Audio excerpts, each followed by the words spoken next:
day of doom is coming. Roger that. Let us face, without panic, the reality of our times.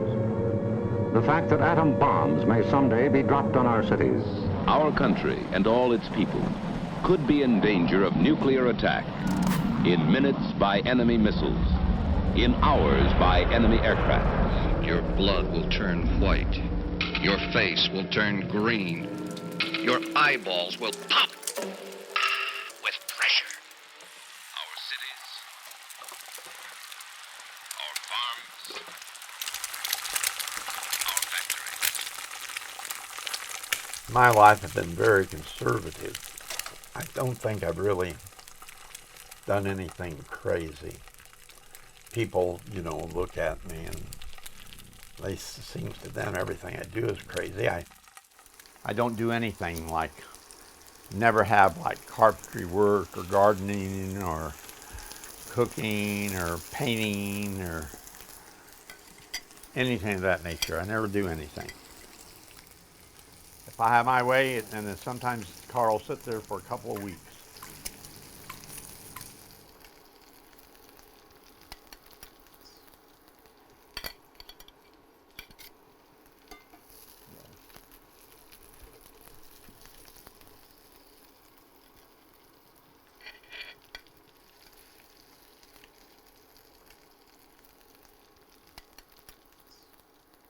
My name is Bruce Mansfield Beach, and my age is somewhere around 85. I was born in 1934, so it's right in there anyway. And occupation, my wife says I've never worked.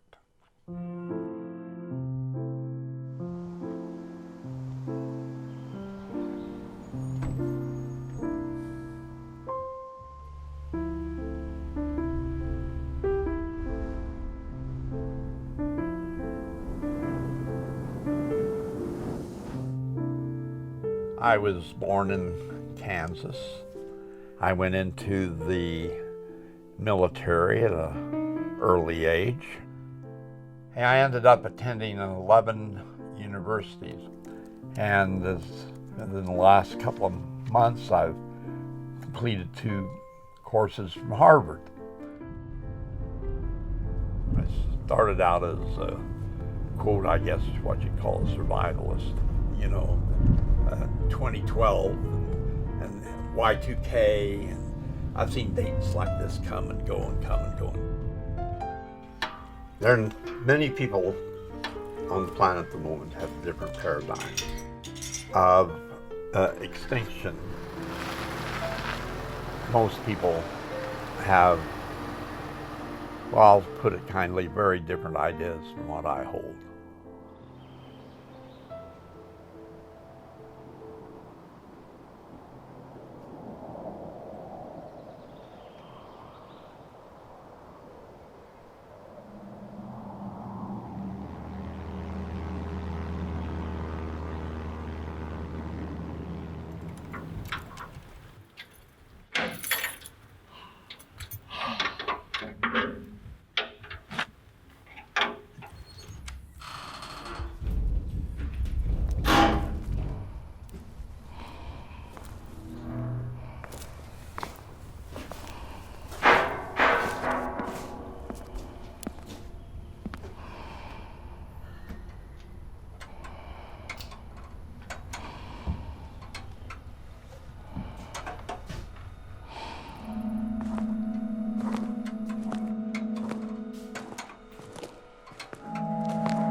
Started off with 4 buses and we're up to 42. People ask me when it'd be finished and never be finished. It's like, well, said at Disneyland, it'll never be finished. You're just always improving things. As far as its future after I'm gone, well, that'll be after nuclear war, because I always expect that all the time. I don't have any other plans for it except that I'll be around when we need it.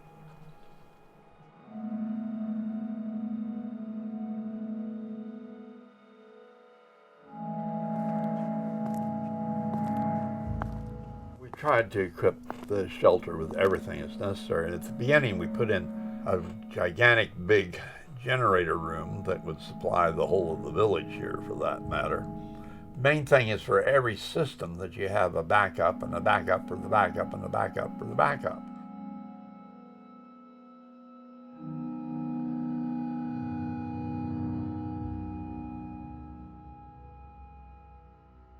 And so this applies to sewage and water and air movement and security and all sorts of things of this nature that you have to have.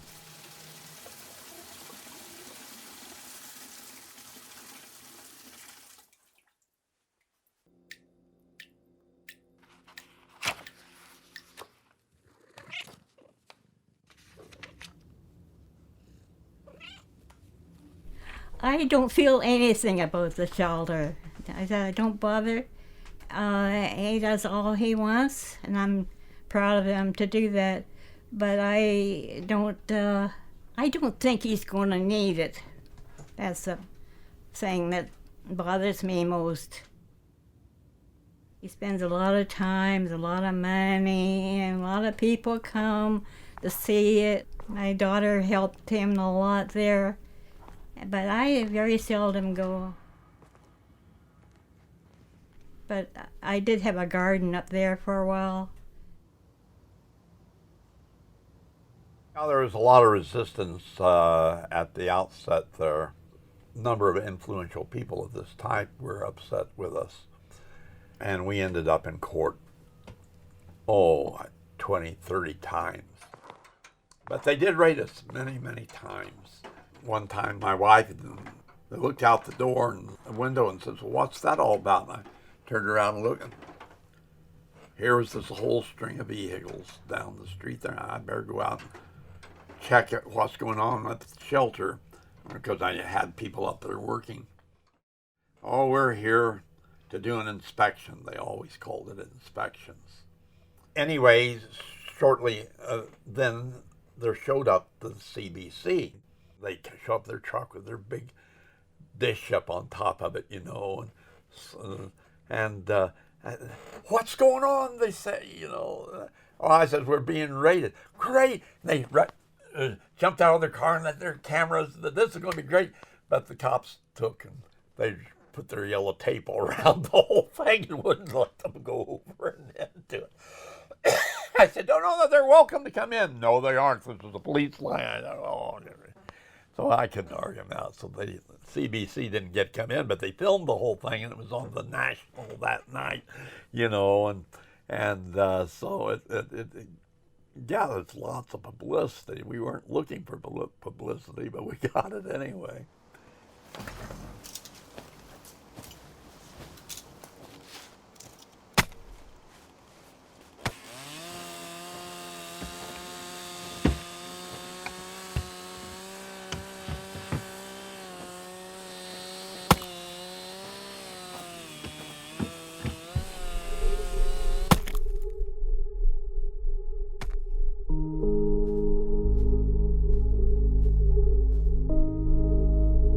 You're reaching an advanced age, which unfortunately I must say that people view me as having reached an advanced age.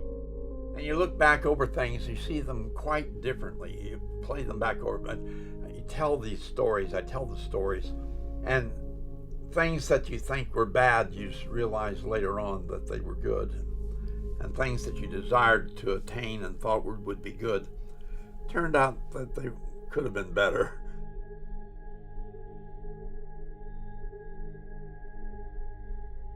The greatest tragedy I had was when my son was killed.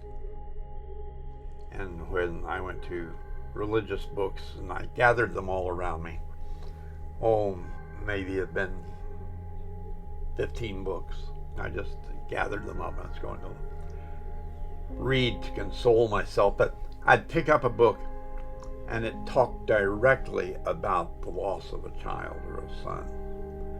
That's curious that I should open this first book to this, because I didn't know where any of these things were in. And I picked up the next book, and the next book I opened immediately to some other thing about the loss of a child or a son. And this went on book after book after book. You know, it's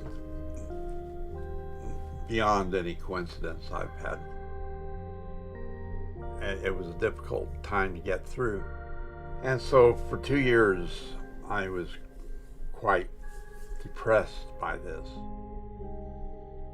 And I remember the exact spot on taking to the exact place on the exact parking lot. I was walking out across this parking lot, and between the time I picked up one foot and put it down, picked up the other, I realized I was going to be happy again.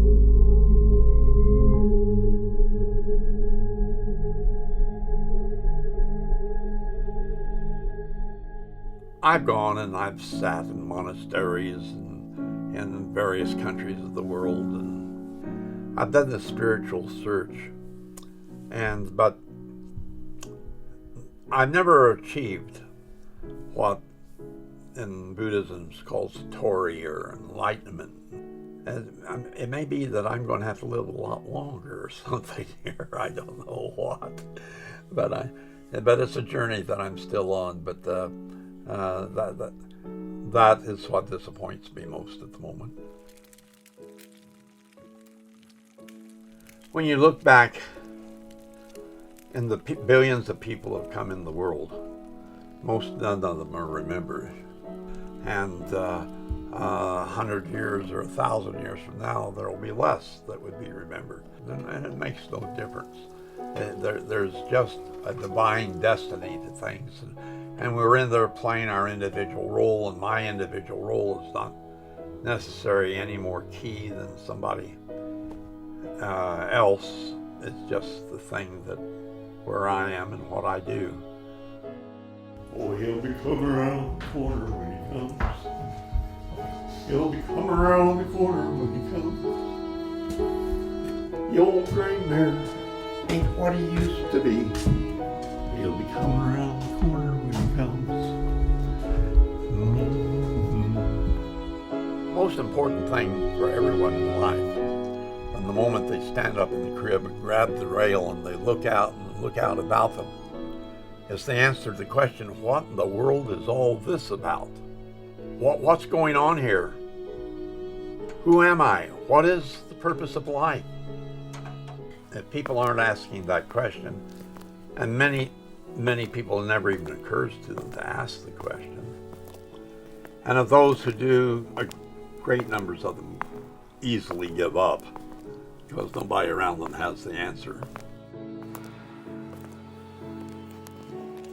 If they fail to answer that before they close the casket and shove them underground, then they failed the purpose of life.